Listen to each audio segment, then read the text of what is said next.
Commander Jin woke up slowly. His head hurt badly. Everything around him looked strange and wrong. The walls were not metal like his ship. They were smooth and dark like black glass. Strange lights moved under the surface of the walls. They pulsed like a heartbeat. He tried to move his arms but could not. Thick bands held him down on a cold table. The bands were not metal. They felt warm and alive. They tightened when he pulled against them. The air smelled different too. It was thick and sweet. It made his nose burn. Where was his ship? Where was his crew? Jin remembered flying near the edge of human space. They were looking for new planets. His small scout ship had 3 people on it. Lieutenant Minna was flying. Sergeant Tae-young was watching the sensors. Then everything went dark. A sound made him look up. The ceiling opened like water. Something came down from above.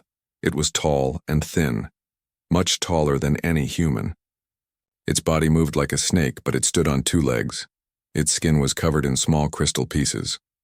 They were blue and green and changed color when it moved. The creature had 4 arms. 2 were long and thin. 2 were shorter and had many fingers. Its head was long and narrow. 2 big eyes looked at him. They were completely black, no white parts at all. The creature had no nose, just 2 small holes in its face. Its mouth was a thin line. Behind the first creature came another one. This one was smaller but looked the same. It carried strange tools in its hands. The tools glowed with soft light. They made quiet humming sounds. The first creature spoke. The words were not like human words. They were clicks and hisses and long whistling sounds. Jin could not understand anything. But then a voice came from the walls. It spoke in Korean, but the words sounded wrong, like a machine trying to talk.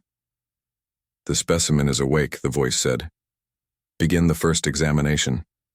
Specimen. They called him a specimen, like he was some kind of animal in a zoo. Jin tried to speak, but his throat was dry. Only a small sound came out. The smaller creature moved closer. It held up one of the glowing tools. The tool made a bright light that hurt Jin's eyes. The creature moved the light over his body, from his head to his feet. The tool made different sounds when it passed over different parts of him. "Interesting," the wall voice said. The words came from the tall creature, but the machine made them into Korean. "This species has unusual bone density, much higher than expected for such soft tissue." Soft tissue. They thought humans were weak because they did not have hard skin, like the creatures did. Jin almost wanted to laugh. If they only knew what humans could do when they needed to. The tall creature came closer. It reached out with one of its long arms.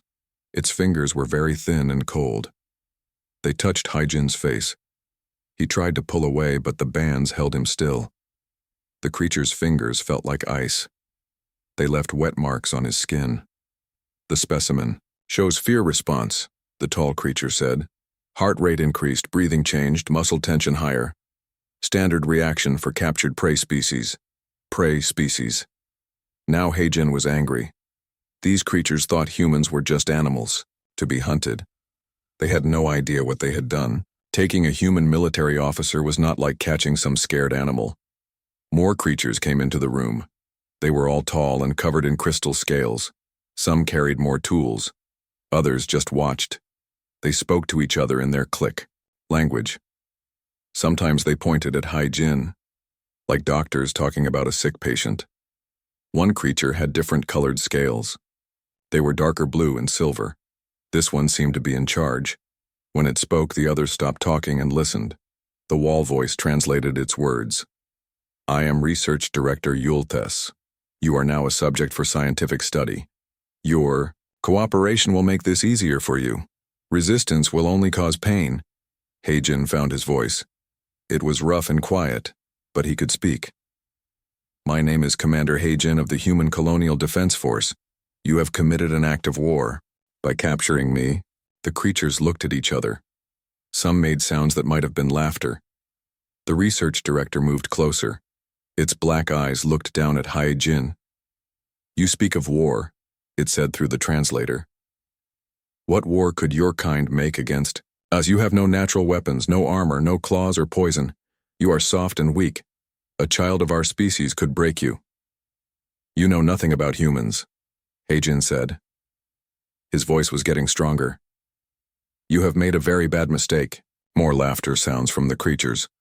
The research director turned to speak with the others. Heijin could not understand their real words, but he could guess what they were saying. They thought he was making empty threats. They thought humans were helpless. A new creature entered the room. This one was different. Its scales were white and silver. It moved more carefully than the others. It carried a small device that beeped quietly. When it came near Heijin, the beeping got faster. Dr. Shival, the research director said. What do your scans show? The white-scaled creature answered. Its voice was higher than the others. The specimen has interesting biology. Its heart has 4 chambers, very efficient. Its brain shows complex patterns, more complex than we first thought. But physically it appears weak, no natural defenses at all.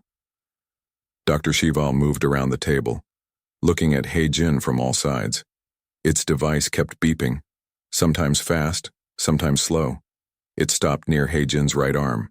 The beeping became very fast. Curious, Dr. Shival said.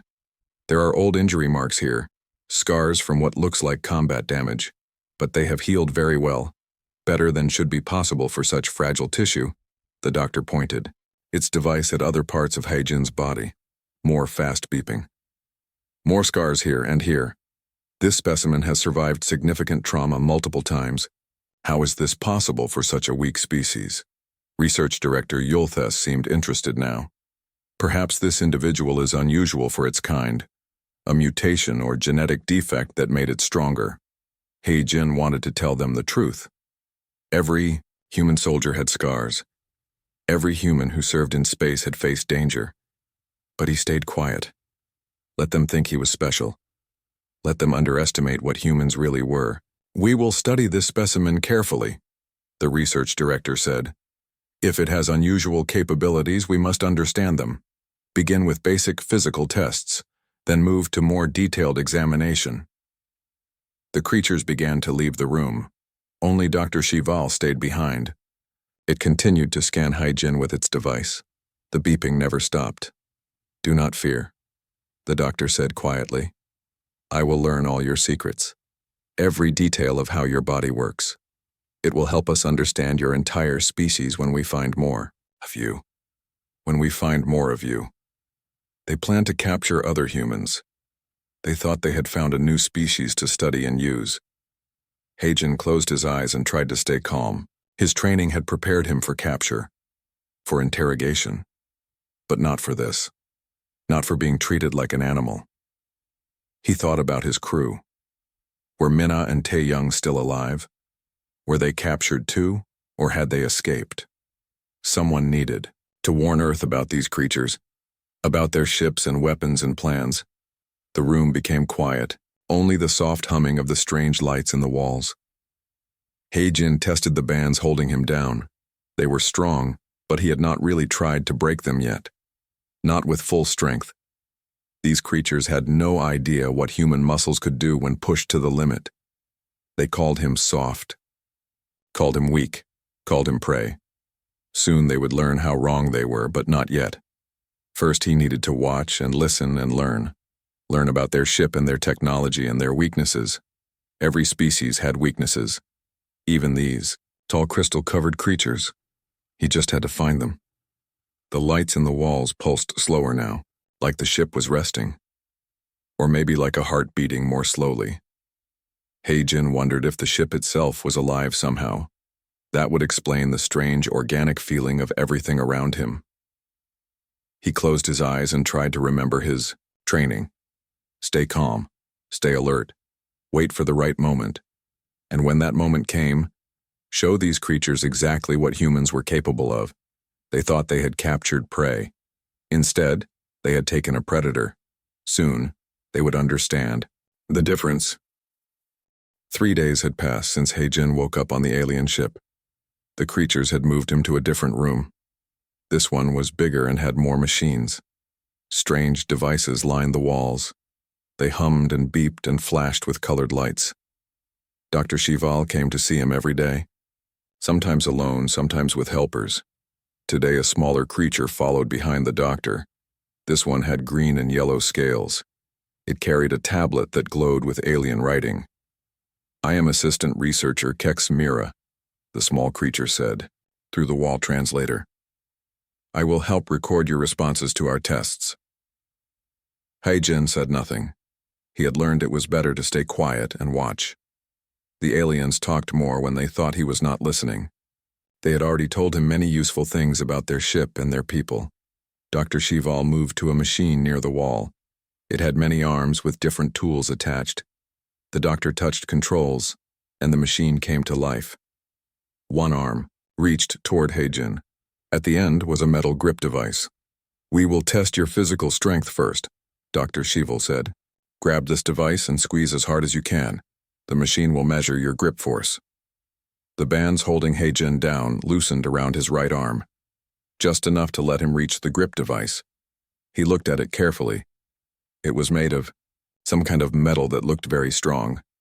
Numbers showed on a screen next to the machine. Haijin reached out slowly. He wrapped his fingers around the grip device. It felt cold and smooth. He could feel sensors inside it. They were measuring the pressure he applied. "Begin when ready," Dr. Shival said. Haijin squeezed gently at first. The numbers on the screen started to climb. The aliens watched with interest. Kex Mira made notes on the glowing tablet. "Squeeze harder," Dr. Shival said. "Use your full strength." Haijin squeezed a little harder. Still not his full strength, just enough to seem like he was trying. The numbers climbed higher. The aliens seemed satisfied with what they saw. "Interesting," Dr. Shival said. "Higher than expected for such a small creature, but still within normal ranges for biological species." Then something went wrong.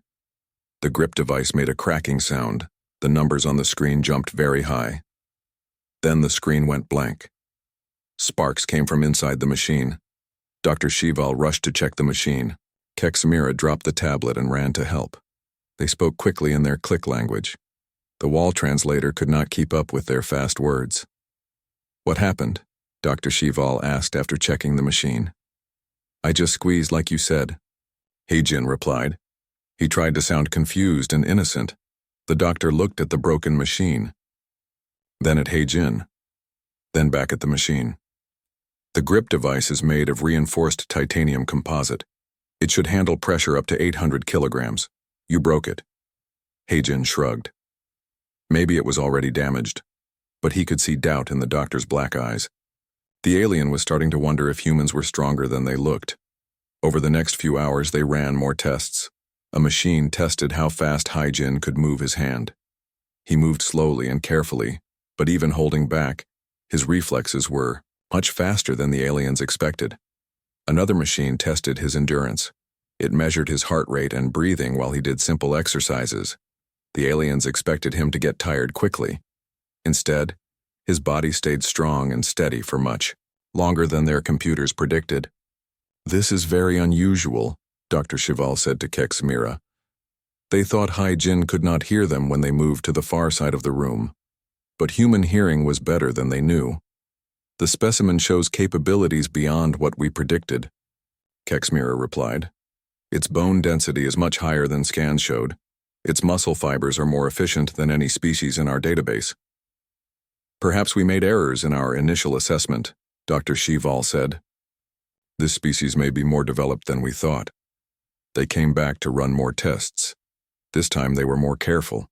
They used stronger machines and watched Haijin more closely. But even being careful, they could not hide their surprise at what they found. A scanner that looked deep inside his body showed them his organs. His heart was bigger and stronger than they expected. His lungs could hold more air.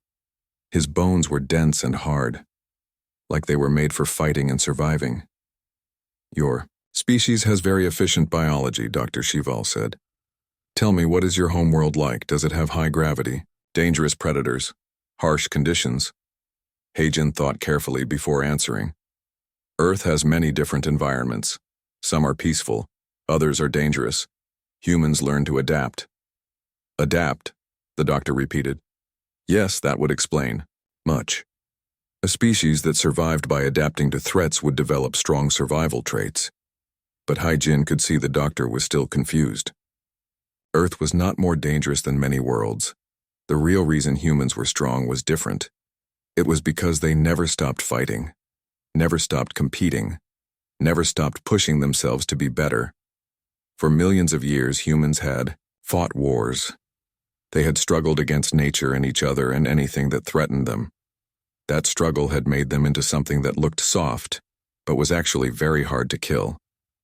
The tests continued for hours. Each one revealed something that surprised the aliens. Hai-Jin's blood clotted faster than expected. His immune system was incredibly strong. His nervous system could handle much more stress than seemed possible. Most interesting of all, Dr. Shavel said while looking at brain scans, is the specimen's learning capability. Look at these neural patterns. They show rapid adaptation and information processing. Kexmira looked at the scans. What does this mean? It means this specimen has been learning our language much faster than we realized. Not just understanding our words through the translator, actually learning the structure and grammar of our speech. Dr. Shival turned to look at Hai-Jin. How much of our real language do you understand now? Hai-Jin had been listening to them speak for 3 days. Their language was complex but not impossible. He understood much more than they knew, but he was not ready to show them that yet. I understand some words, he said. Your language is very different from human languages. It was not exactly a lie. Their language was different. But he understood, much more than some words now. He could follow most of their conversations. Soon he would be able to speak their language without the translator. Dr. Shival made more notes. We need to run cognitive tests, memory tests, problem-solving tests. This specimen may be much more intelligent than we first thought. They brought in new machines, puzzles and problems for Hai-Jin to solve. Simple math problems at first, then more complex logic puzzles, pattern recognition tests, memory games. Hai-Jin solved them all easily. But he pretended to struggle with some, made mistakes on purpose. He wanted the aliens to think he was smart, but not too smart. Not smart enough to be a real threat. But even holding back, his performance impressed them. Kexmira kept making surprise sounds when Hai-Jin solved problems that should have been too hard for him. This is beyond what we expected from any new species, Dr. Shival said. The specimen shows problem-solving abilities that match or exceed our own cognitive standards. Should we inform Research Director Yulthes? Kexmira asked. Yes. The director needs to know that this species is far more capable than we initially believed. We may need to revise our entire approach to studying them. After the aliens left, Hai-Jin was alone again. The room was quiet except for the humming of machines. He had learned much today. About their technology, about their expectations, about their fears. The aliens were starting to realize that humans were not the weak prey species they had thought. But they still did not understand the real truth. They thought he was unusually strong for a human. They had no idea that every human soldier was trained to be like him. They thought his intelligence was remarkable. They did not know that human military training pushed mental abilities as hard as physical ones. Every human officer could think and adapt and learn like Hai-Jin was doing. Most importantly, they thought he was cooperating with their tests because he was helpless. They did not realize he was studying them just as carefully as they were studying him, learning their weaknesses, planning his escape. The bands holding him were strong but not impossible to break. The room had security cameras, but they had blind spots. The door was locked, but locks could be picked or broken. The guards outside were armed, but they did not expect trouble from one weak human. Soon it would be time to show these aliens what humans were really capable of. But not yet. First, he needed to learn more about their ship, about their numbers, about their weapons and defenses. Let them think they were learning about him. Really, he was learning about them. And when he had learned enough, they would discover the truth about what they had captured. They thought they had caught a specimen. Actually, they had trapped a predator in their den. Soon the predator would be free, and then the real test would begin. A week had passed since the first tests. Dr. Shival came to see He-Jin every day now.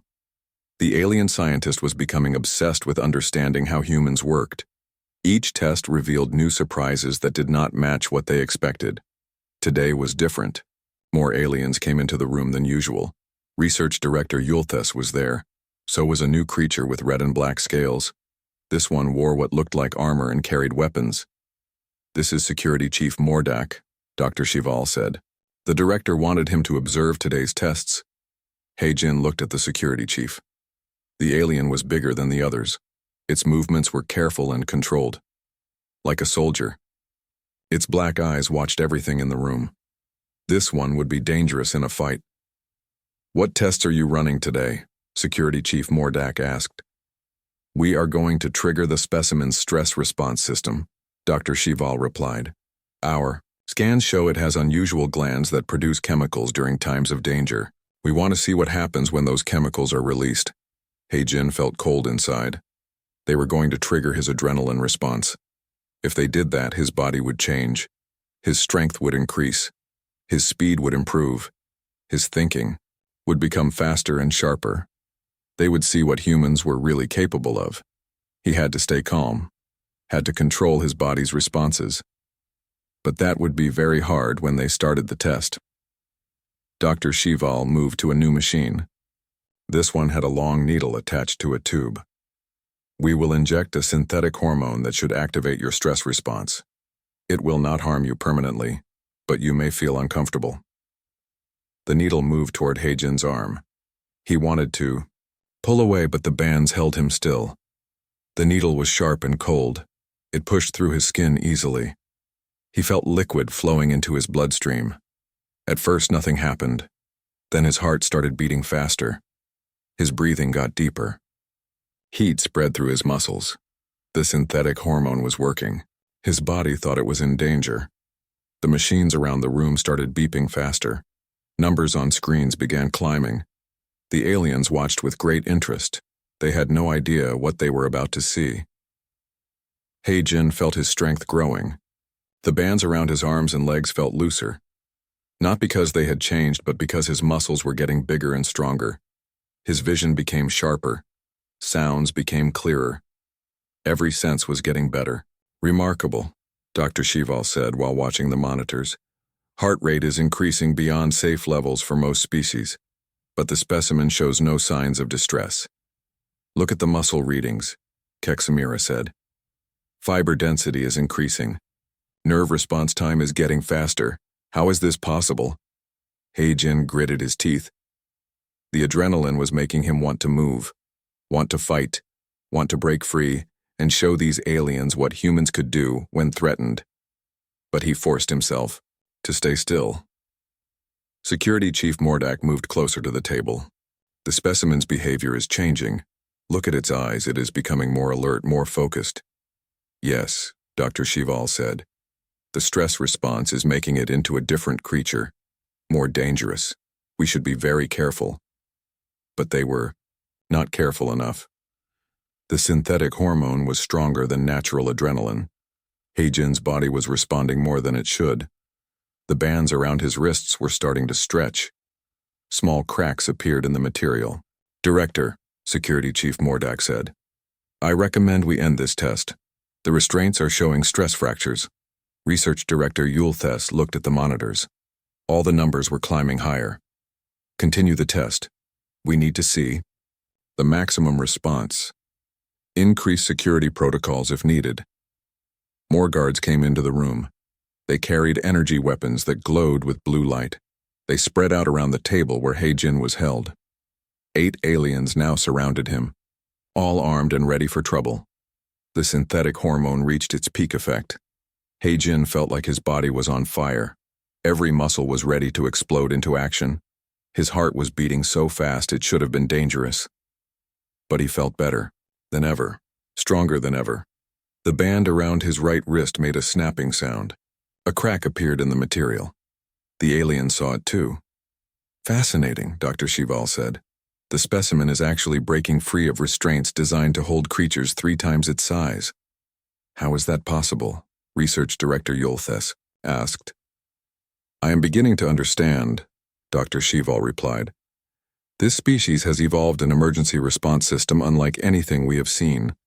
When threatened, their bodies can increase performance by hundreds of %. Strength, speed, reflexes, intelligence. Everything improves. Security Chief Mordak raised his weapon. If it breaks free, I will stun it immediately. No, Doctor, Shival said. We need to see the full response. This is incredible scientific data. The band around Heijin's wrist cracked more. He could break free now if he wanted to, but that would reveal too much. Instead, he let the synthetic hormone work through his system naturally. Slowly, his body began returning to normal levels. His heart rate decreased. His breathing became regular. His muscles relaxed back to their normal size. The fire in his veins cooled down. But the aliens had seen enough to change everything. BR, up the historical records, Dr. Shival said to Kexmira. Search for any previous encounters with species matching these characteristics. Kexmira worked at a console. Information flowed across screens in the alien language. Most of it was too fast for Heijin to read, but he caught some words he recognized. Words about battles and losses and ships that never returned. Here, Kexmira said.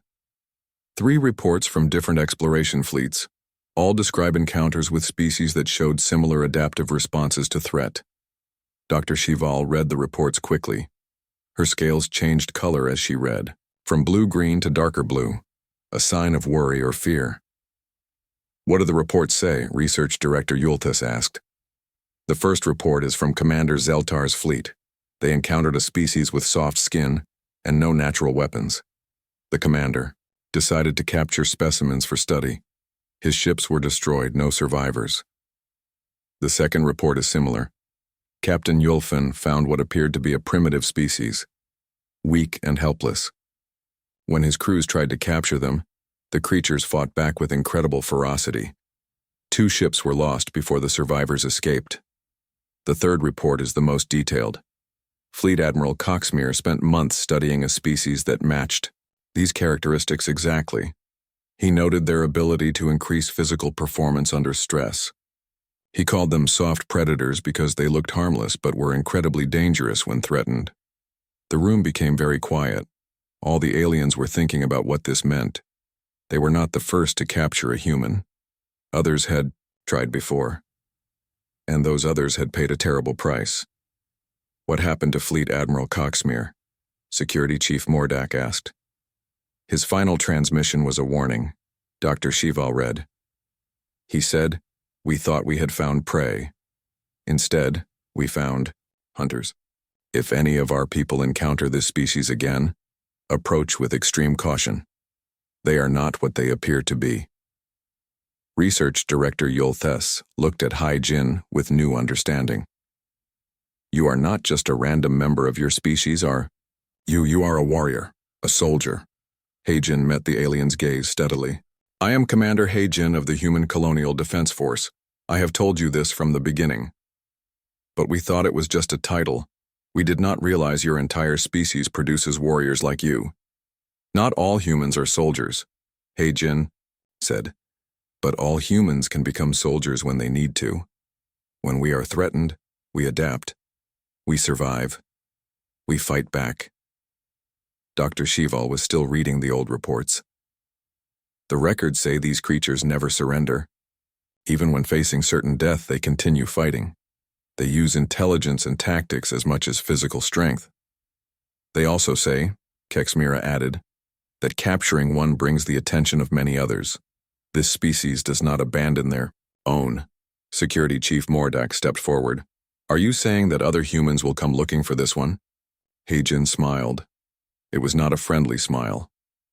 My ship was on a scheduled patrol route. When we do not report back, search teams will be sent.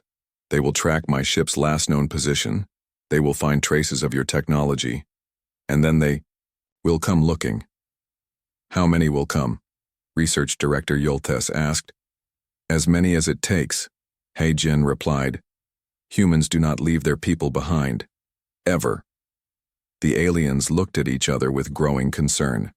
They had thought they captured one weak specimen. Instead, they had taken a trained warrior from a species of warriors. And now more warriors were coming to find him. "We should release the specimen immediately," Security Chief Mordak said. "Return it to where we found it, and hope its people will not seek revenge." "No," Dr. Shival said. "We have learned too much to stop now.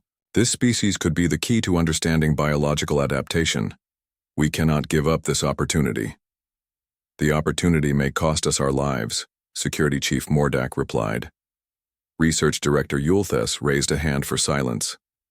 "We will continue studying the specimen, but we will also prepare for the possibility of rescue attempts. Double the security around this room, monitor all approaches to our ship, and prepare our weapon systems." As the aliens left the room, He-Jin smiled again. They were finally beginning to understand what they had done, but it was too late now. His people were already coming. He could feel it. Somewhere in space, human ships were following his trail. Soon they would find this alien vessel. And then these creatures would learn the real truth about humanity. They had captured one human, thinking he was helpless prey. Soon they would face many humans who knew exactly what they were. The hunters were coming, and the aliens were about to become the hunted. The alien ship's bridge crew was in chaos. They had never faced human warships before. They did not know what weapons or tactics to expect, but they could see the ships were armed and ready for battle. "Respond to their transmission," Captain Velthorn ordered. "What should we tell them?" the communications officer asked. "Tell them we will release their specimen if they withdraw peacefully." He-Jin smiled. They were still calling him a specimen, even when facing 3 human warships. These aliens learned very slowly. Captain Dongwu's response was immediate and cold. "You have 30 seconds to release Commander He-Jin. If he is not aboard one of our ships by then, we will consider this an act of war." The aliens looked at each other in panic. They had expected to negotiate, to bargain for time or favorable terms.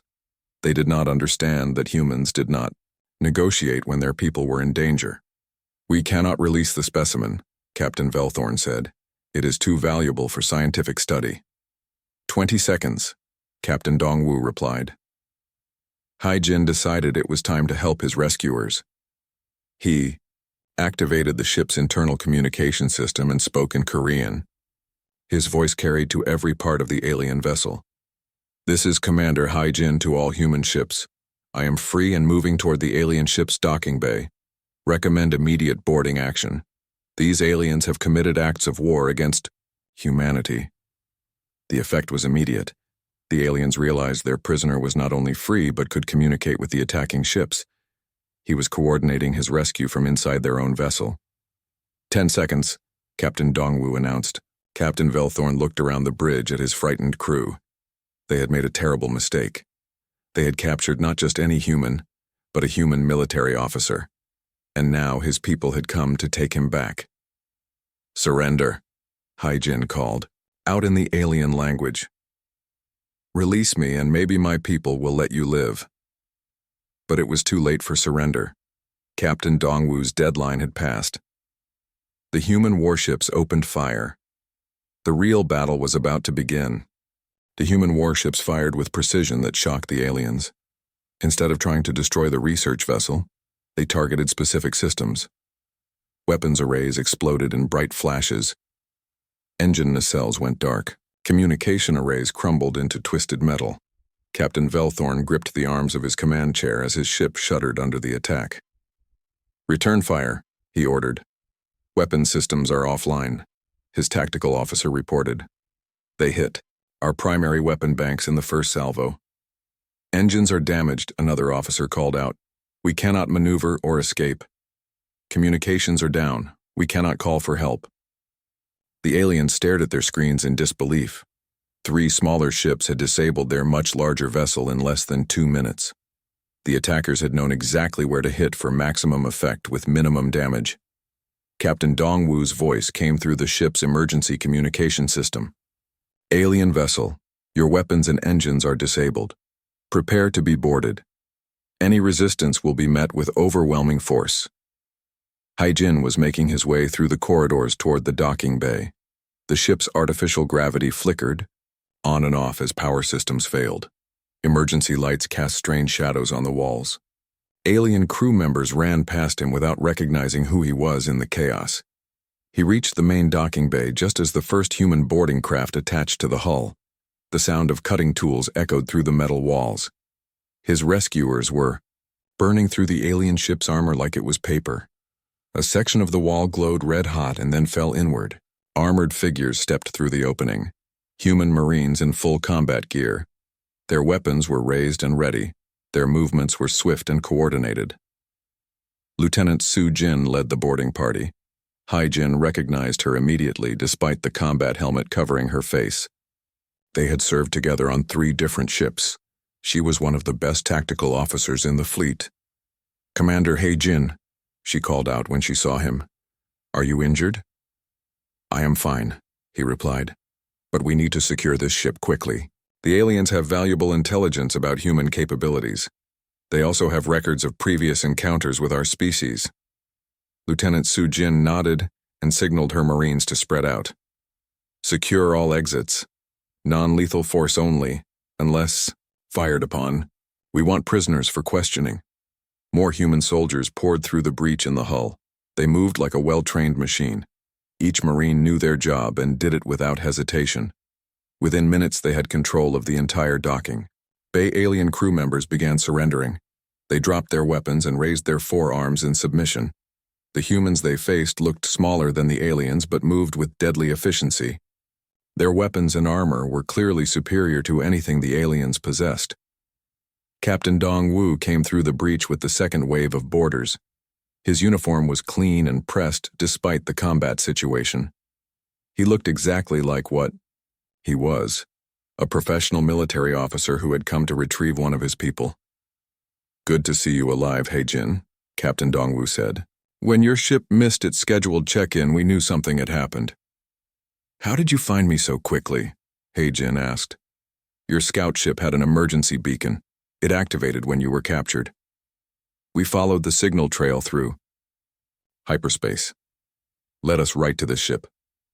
Lieutenant Su-Jin was studying readings on a handheld scanner. "Captain, this vessel has some interesting technology. Their computers contain detailed scans and analysis of Commander Hai-Jin. Medical data, strength tests, intelligence assessments. Copy everything," Captain Dong-Wu ordered. "Intelligence will want to see what these aliens learned about us." Hai-Jin led them toward the bridge. Along the way, they encountered groups of alien crew members. Most surrendered immediately when they saw the armed humans. A few tried to resist, but were quickly stunned by Marine weapons. "They are much more advanced than they appeared," Hai-Jin explained as they walked. "Their ship technology is superior to ours in some ways, but they underestimated human capabilities completely." "That tends to happen," Captain Dong-Wu replied. "Other species see our soft skin and small size. They assume we are weak prey animals. They learn differently when they try to hunt us." They reached the bridge to find Captain Velthorn and his senior officers waiting. The aliens had destroyed some of their computer files, but not all of them. Enough data remained to show what they had been doing. Captain Dong-Wu studied the alien commander for a moment. Then he spoke in perfect English, letting his translator device convert the words to the alien language. "I am Captain Dong-Wu of the Human Colonial Defense Force. You have committed an act of war by capturing one of our officers. Explain your actions." Captain Velthorn's scales had turned a pale gray color, a sign of fear among his species. "We did not know your people. We're a military civilization. We thought we had found a primitive species suitable for scientific study." "Scientific study," Captain Dong-Wu repeated. His voice was cold and dangerous. "You mean experimentation on a sentient being without consent? We meant no harm. We were only trying to understand your biology." Lieutenant Su-Jin had connected her scanner to the alien ship's computers. "Captain, I am reading records of multiple abduction attempts on human colonies. This ship has been hunting our people for months." The temperature in the room seemed to drop. Captain Dong-Wu's expression became even colder. "You have been systematically kidnapping humans for experimentation. Only a few specimens from remote settlements, Captain Velthorn said quickly. We were careful not to take too many from any one location. Specimens, Captain Dongwu said. You keep using that word. These are people, sentient beings with families and lives and rights. Heijin stepped forward. Captain Velthorn, you need to understand what you have done. Humans do not forgive attacks on our people. We do not forget. And we do not leave our own behind. Your species is more dangerous than we realized, the alien captain admitted. We should have approached you differently. Yes, you should have, Captain Dongwu agreed. But it is too late for that now. Admiral Kyung-ho's voice came through the communication system. He was aboard the flagship Sejong coordinating the rescue operation from a safe distance. Captain Dongwu, status report. Ship secured, Admiral. Commander Hai-jin is safe. We have captured the entire alien crew and their research data. Excellent. Bring the alien commander to the Sejong. I want to have a conversation with him about his people's intentions toward humanity. Captain Velthorn was escorted to the human flagship under heavy guard. The alien had never seen the inside of a human warship before. Everything about it spoke of a species built for war. The corridors were narrow and efficient. The crew moved with military precision. Weapons were built into every surface. Admiral Kyung-ho waited in the flagship's main briefing room. He was an older man with gray hair and calm eyes. But Captain Velthorn could sense the danger in him. This human had fought many battles and won them all. Sit, the Admiral said, indicating a chair designed for the alien's larger frame. Captain Velthorn sat carefully. His forearms were restrained, but not uncomfortably. The humans were treating him as a prisoner of war rather than a criminal. That was encouraging. Your people made several serious mistakes, Admiral Kyung-ho began. First, you assumed humans were primitive and helpless. Second, you thought you could experiment on us without consequences. Third, you believed you could capture our people without us noticing or caring. We understand our errors now, Captain Velthorn replied. We ask for mercy and the chance to make amends. Mercy, the Admiral repeated. An interesting concept. Tell me, Captain, how much mercy did you show the humans you captured for experimentation? Captain Velthorn had no answer for that. Admiral Kyung-ho activated a holographic display. It showed the alien research ship surrounded by human warships. Your vessel is now under our control. Your crew is our prisoners. Your research data belongs to us. You have nothing left to bargain with. What do you want from us? Captain Velthorn asked. Information. I want to know everything about your people, your government, your military, your technology, your plans for humanity. And if I refuse? Admiral Kyung-ho smiled. It was not a pleasant expression. Then you will discover why humans have survived and thrived on a planet full of predators. We are very good at getting information from those who threaten us. Captain Velthorn realized he had no choice. His people had declared war on humanity through their actions. Now he had to try to minimize the consequences. The Velthani Empire spans 47 star systems, he began. We are a scientific civilization. We study other species to understand biological diversity in the galaxy. By kidnapping and experimenting on them, Admiral Kyung-ho said. When necessary, yes. Most species we encounter are not advanced enough to object effectively. But humans are different. Yes, your species has capabilities we did not expect. Physical strength, intelligence, adaptability, and most importantly, the ability to work together for mutual defense. Admiral Kyung-ho nodded. Continue. Our government will not be pleased when they learn what happened here, but they will be interested in establishing formal contact with humanity. Your species could be valuable allies. Or dangerous enemies, the Admiral replied. The choice is yours to make. Captain Velthorn understood the message. Humanity was offering his people a choice. They could approach humans as equals and potential partners, or they could face humans as enemies in a war they would not win. I will recommend immediate diplomatic contact, Captain Velthorn said, with full recognition of human sovereignty and rights. Good. But first you will help us locate and rescue every human your people have captured. Every experiment victim will be returned safely. Every research facility involved will be shut down.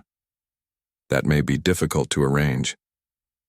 Admiral Kyung-ho's expression became very cold. Captain, let me be perfectly clear. Your people have committed acts of war against humanity. The only reason this room exists and you are still breathing is because we choose to show restraint. Do not mistake our mercy for weakness. The Admiral activated another holographic display. This one showed the human battle fleet. Dozens of warships in perfect formation, each one armed with weapons that could crack planets. This is just one fleet from one human colony cluster, Admiral Kyung-ho explained. We have hundreds of fleets, scattered across our territory. Thousands of ships, millions of trained soldiers. We are not the primitive species you thought you had discovered. Captain Velthorn stared at the display in growing horror. The human military was vast beyond anything he had imagined. His people had tried to prey on a species that could destroy entire civilizations. We had no idea, he whispered. No, you did not. Because you made assumptions based on appearances. You saw soft skin and assumed weakness. You saw small size and assumed helplessness. You saw individual humans and assumed they were isolated. You were wrong on every count.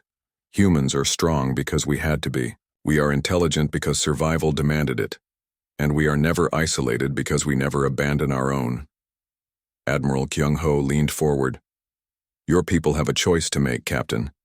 You can recognize humanity as an equal civilization and seek peaceful contact, or you can continue to treat us as experimental subjects and face the consequences.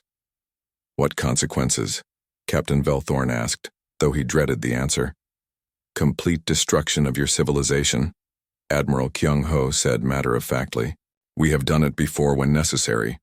We will do it again if threatened. The room fell silent. Captain Velthorn realized that his people's first contact with humanity had nearly triggered a war of extinction. Only quick thinking and immediate surrender had saved them. I will carry your message to the Velthani High Command, he said finally. I will recommend immediate diplomatic overtures and the release of all human prisoners. See that you do, Admiral Kyung-ho replied. Because, Captain, we will be watching. And if any human disappears anywhere near Velthani space, we will assume your people are responsible. We understand. I hope you do. Because this is the first and last warning your people will receive. Next time, we will not talk first.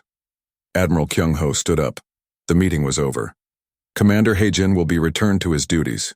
Your ship and crew will be released after our intelligence people finish examining your technology. And you will deliver our message to your government. Remember this day, Captain. Remember it well. Today your people met humanity for the first time. Today you learned that we are not prey. We are predators. And we protect our own. As Captain Velthorn was escorted back to his ship, he thought about everything that had happened. His people had tried to capture what they thought was a helpless specimen. Instead, they had awakened sleeping giants. The humans were letting him go with a warning. But he knew it was also a promise. If the Velthani ever threatened humanity again, the response would be swift and terrible. Dr. Shival approached him as he boarded his vessel. Captain, what did the humans tell you? They told us the truth, Doctor. We are not the hunters in this relationship. We never were. We were always the prey. He looked back at the human warships surrounding them, small compared to the Velthani research vessel, but infinitely more dangerous.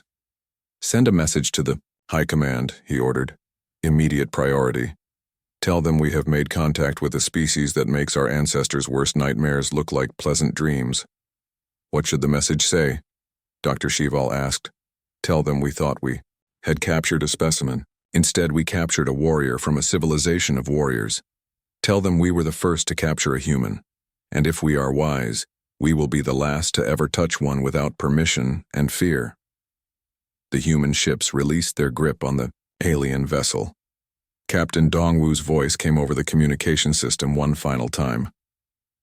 Captain Velthorn, you are free to go. Remember our agreement. Any human who disappears in your territory will be considered an act of war. There will be no second chances. Understood, Captain Velthorn replied. The alien ship limped away into hyperspace, carrying a message that would change the relationship between two civilizations forever. The Velthani had learned that humanity was not a species to be hunted or captured or experimented upon. They were a species to be respected and feared. Commander Haijin stood on the bridge of the Sejong, watching the alien ship disappear. Admiral Kyung-ho joined him at the viewport. Think they learned their lesson? The admiral asked. I think so, Haijin replied. But if they did not, they will learn it the hard way. Indeed, the galaxy is full of species that think humans look weak and helpless. Most of them learn better, eventually, and the ones that do not. Admiral Kyung-ho smiled grimly. The ones that do not become object lessons for the rest. The human fleet turned toward home, their mission complete. Another species had learned the truth about humanity. They were not the prey in the cosmic food chain. They were the apex predators, and they protected their own.